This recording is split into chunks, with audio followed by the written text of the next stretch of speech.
Mon gars, bien quoi? Bah, écoute, posez. Welcome in my office, comme on dit. Ah, t'es carrément dans ton bureau là. Ah, frérot, tu connais déjà, hein. Les hors-séries, ça va très clairement se faire dans mon bureau jusqu'à ce que je reprenne le concept. Mais en tout cas, mais attends, parle-nous de ce concept là, parce que en deux mots, hein, parce que toi t'aimes trop, hein. Bah, en fait, c'est pour ceux qui me suivent sur mon Insta, je passe ma vie dans ma ride. Je passe ma vie dans ma ride. Un jour, quand j'étais petit, hashtag racontage de life, mon père, il m'a dit, de toute façon, toi, tu vas rien faire. Tu vas finir chauffeur-livreur, tout ça. Shout out à tous les chauffeurs-livreurs. On est ensemble sur la route, les gars. On est ensemble dans les bouchons. Et donc, mon père n'est pas totalement tort parce que je passe ma vie dans la voiture. Je ne suis pas chauffeur-livreur, mais je passe ma vie dans la voiture. Donc, du coup, le concept, c'est Welcome in my office, parce que je travaille dans la voiture, je fais tout dans la voiture, je fais la sieste dans ma voiture, mon gars. Et des petits hors-série, des petites pensées du moment sur des actions du moment, sur des phénomènes du moment, sur des faits du moment, des trucs où je veux réagir tout de suite. Je branche mon téléphone, bim, bam, boum, Welcome in my office, on lance le truc, quoi, tu vois. Et en parlant de bail du moment, ce week-end c'était franchement entre Sean O'Malley et Saladin, franchement on a mangé royal. Bah, franchement, on a mangé royal. Oui et non, parce que Dieu merci, j'ai pas fait le preview. Enfin, on n'a pas fait le preview, du moins, parce que très clairement, je me serais fourvoyé à mort. Parce que je ne voyais. Et pourtant, je kiffe chez le mollet. Tu vois, moi, les mecs qui dansent dans la cage, tout ça, je peux d'être pour ça. Et pour le coup, comment ça s'appelle? J'allais dire Strickland. Euh, L'adversaire de Sean O'Malley du week-end. Vas-y, sans le blast, ça y est, j'ai oublié. José Aldo, José Aldo. Ouais, vas-y, c'est ça, ouais. Sterling, wesh. Sterling, excuse-moi. Chaque fois, j'ai T'abuses, Sterling dans la t'abuses. tête. Je suis fatigué, frère. Tu vois, chaque fois qu'on fait les hors-séries, tu m'appelles à des heures incroyables, frère. Ceci étant dit, donc Sterling, qui a plutôt un style un peu boring, tu vois, eh ben, je le voyais maîtriser le combat en mode boring, mais en annihilant toute velléité chez O'Malley, en bloquant le jeu, jusqu'à ce que le jeu aille au sol, et après il allait dérouler son sol qu'on lui connaît, tu vois. Et il a fait l'erreur de vouloir casser la distance en se jetant. Ah, frère, il est tombé sur la droite comme jamais, tu vois. Il est tombé sur la droite comme jamais, mais il a quand même essayé de lutter au début. Et Sean O'Malley, sa défense contre la cage, très méthodique, très, très appliquée. Tu sens que, tu sens qu'il était, en tout cas, tu sens qu'il est concentré à ce moment-là parce que c'est un élément, en tout cas, je pense, clé du combat. À ce moment-là, s'il tombe, il l'a dit lui-même en interview, en podcast, je pense que s'il m'amène au sol, ça va être compliqué, tu vois. Et il a été Mm. très méthodique, très appliqué, très technique aussi dans sa manière de défendre. Et ce, ce bras arrière-là, cette foudre qu'il envoie au deuxième round, oh, c'est. Bah, c'est là où, hey, pourquoi j'ai Strickland en tête, frère? Là où Sterling, il a déconné, c'est qu'il n'est pas resté concentré. C'est-à-dire que tu es sur ton job de lutte, tu te doutes bien que le mec il s'est entraîné pour t'affronter. Donc c'est pas parce que ça marche pas au premier round qu'il faut tout oublier au deuxième. Tu en as 5 à dérouler. Tu vois ce que je veux dire? Donc c'est toujours pareil, hein. Nous, on a la posture des mecs des inspecteurs des travaux finis, hein. Moi, t'as vu, j'ai combattu au 100% fight seulement. Tu vois. Et encore dans Contender, ça pareil. Contender, même pas le 100% fight. Je crois pas. Ah si, j'ai fait un 100% fight quand même. Si, j'en ai fait un. Mais ceci étant dit, il n'est pas resté concentré. Et O'Malley s'était préparé à ça. Et tu vois, le petit shout-out, c'est que j'aimerais bien faire, c'est à Samir Feidine, et quand il a pris la ceinture du Cage Warrior. Je n'ai pas été revoir le combat, il faudrait que je le revoie. Parce qu'ils font le parallèle entre lui et McGregor, tu vois. Mais ça m'a fait penser aussi à Samir et à son coach à ce moment-là. Je ne sais plus qui le coachait pour cette ceinture. Quand son coach lui dit, écoute, frérot, il va se jeter, il va tomber sur ton bras arrière. Ça n'a pas loupé, il s'est jeté, boum, bras arrière, Samir qui prend la ceinture. Ça m'a fait penser à ça. Si j'étais un mec des réseaux, un vrai gars des réseaux, j'aurais fait des montages avec O'Malley et Samir Feidine, tu vois. Ouais, ouais, ouais. Moi, c'est vrai qu'à ce moment-là, c'est Sam Crizy qui a la ceinture du Cage Warriors. Et je sais plus quelle a été la cote pour Samir, mais elle devait être de genre 6%, tu vois, genre personne n'y croyait. Ah Et bah non, ça, il était là pour lui donner le step-up pour aller à l'UFC. c'est ça. Et il est venu, il a barré la route, et franchement, c'était stylé. C'est quoi la suite maintenant, tu penses, pour Sean O'Malley? Parce qu'on parle de Merab, on parle de Vera, parce que bah, du coup, ce serait une revanche contre Chito Vera. On parle aussi, j'ai oublié de qui on parle, mais en tout cas, on parle beaucoup de Merab. Je pense que Sean O'Malley est parti pour régner un petit bout de temps quand même sur la catégorie, parce qu'il a un style atypique, il est bien long, il défend bien la lutte. Et mon gars, quand il touche, c'est précis à la mort. Et le knock là qu'il met avec son bras arrière, je sais pas, mais j'ai l'impression que c'est sa spéciale. C'est comme ça qu'il a décroché son contrat au Dana White Contender Series. Il met une feinte, Ouais, mais il met une feinte au Boog. Le Boog, il réagit, il lui envoie un bras arrière comme si c'était un flashball. Il lui envoie un flashball dans la bouche. Le mec, il fait tout. C'est son spécial. C'est une dinguerie. En vérité, c'est une dinguerie. alors, autant je kiffe le style. J'ai pas de problème avec l'humain, j'aime bien son délire d'ailleurs aussi, mais euh, stylistiquement parlant, il est compliqué à gérer. D'accord. Maintenant, le problème, c'est qu'il est dans une caté de dingue. Tu vois, le niveau de la caté, quand tu vois les quatre mecs, et il y a même Triple C qui est dans le roster pour l'affronter. Tu vois ce que je veux dire? Donc, du coup, quand tu as ces mecs-là qui sont derrière, là, qui veulent la ceinture, franchement, je peux kiffer son style et tout, mais quand tu sais qu'on a pavé sa route de la manière la plus cool qui soit pour arriver jusqu'à la ceinture, il a quand même été favorisé. Là, aujourd'hui, ça va être chaud. Ça veut dire que là, il n'est plus à l'abri. Tu vois, je regardais, je sais pas si tu te rappelles qu'il a affronté le mec avec les cheveux verts. Là. Si ça te parle pas, bon, j'ai pas les noms, vous connaissez déjà votre gars Pico, il oublie les noms des mecs, mais il a affronté un gars avec des cheveux verts fluo. Il a tellement tapé le mec, frère. C'était abusé. C'est-à-dire que le combat, ça devenait dur à regarder, tellement le mec, il prenait des coups, il avançait, il prenait des coups, il s'est fait rafaler. Donc, du coup, c'était un combat facile pour lui, tu vois ce que je veux dire?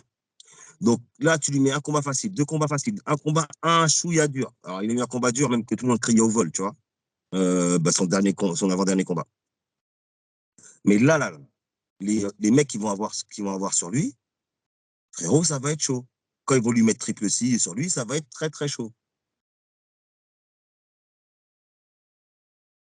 Franchement, pour moi, quand tu as passé Petroyan, quand tu as passé Sterling, sachant, après, ce que je veux dire, c'est vraiment des trucs qui veulent rien dire. Genre, parce que Sterling a battu ses judo, et ben aujourd'hui, comment il s'appelle O'Malley bat ses judo parce qu'il a battu Sterling. Ça veut rien dire. Mais tu te dis, il a quand même battu deux mecs sacrément coriaces. Et c'est-à-dire qu'à chaque fois qu'on parle et qu'on dit, ouais, mais le prochain, ça va être dur, et en fait, non, tu vois. En fait, non. Attention, attention. Petroyan, moi, je le donne vainqueur, Oh. d'accord? Non, attention, hein, je donne O'Malley vainqueur. Toi, tu donnes Petroyan vainqueur ou O'Malley? Non, je donne O'Malley vainqueur. Ben, moi aussi, je donne O'Malley Ok. vainqueur. Okay. Moi aussi, je donne O'Malley vainqueur. D'ailleurs, shout-out à Sami Siamed, qui me doit une boule à zéro, là, qui m'a jamais donné sa boule à zéro.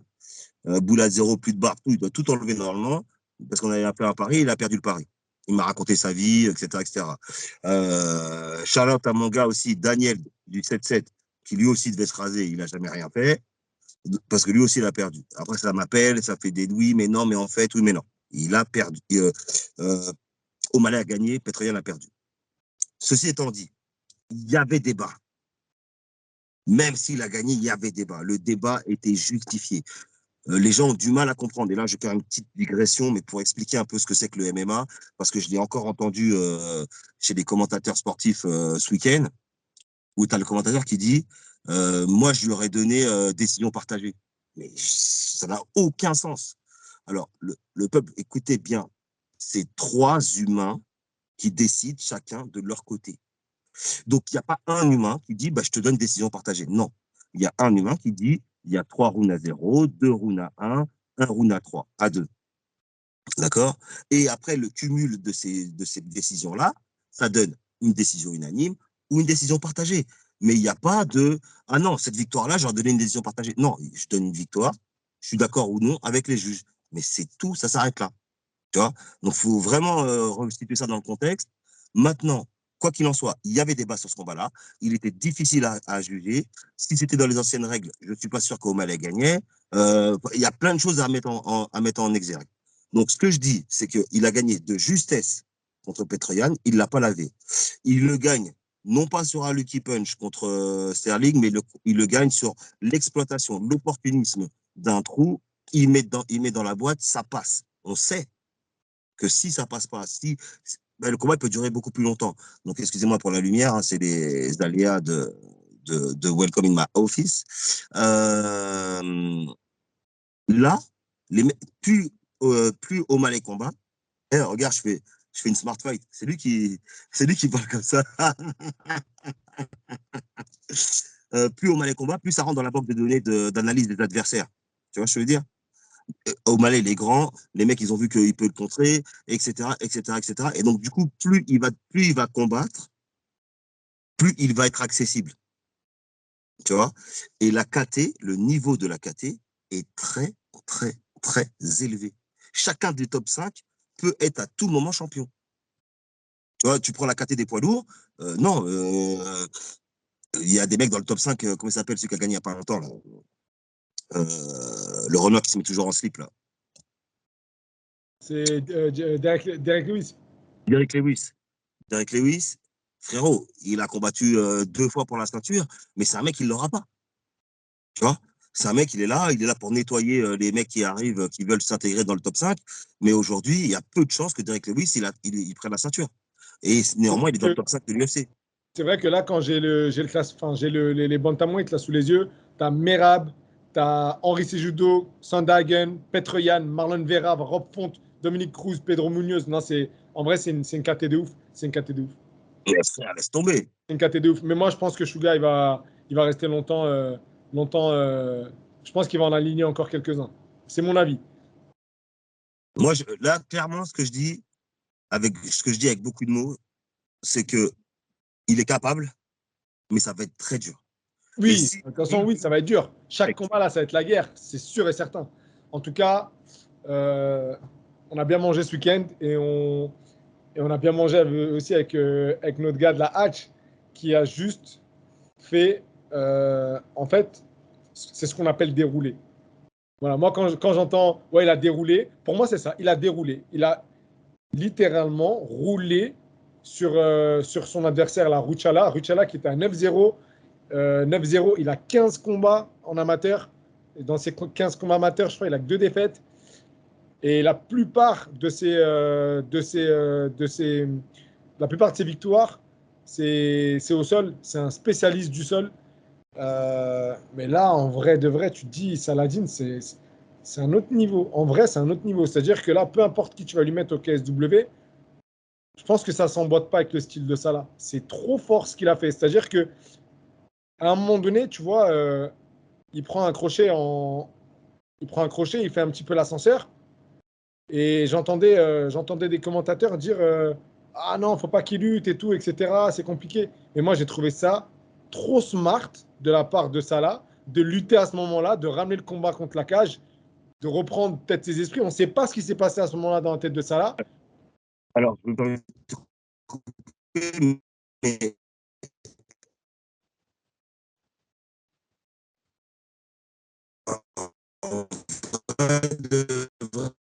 moi, je crois qu'il dans l'action, je crois qu'il était touché. Il a été suffisamment smart. Attends. Recommence parce que ça s'est bugué. Je ferai un cut à ce moment-là. Alors, je me permets de te couper parce que moi aussi, je crois qu'il était touché en mode knockdown, mais dans la réalité, quand ils ont mis le ralenti, il a juste été touché, pas impacté par la frappe. Par contre, il a été smart de stopper, stopper la guerre, en fait. Parce que dans l'action, déjà, ça a dû le surprendre quand bien même il n'était pas non plus out, tu vois. Mais l'autre, ça le met en confiance.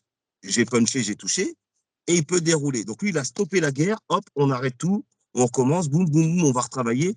Et là, je vais pouvoir te frapper à nouveau. Tu vois ce que je veux dire?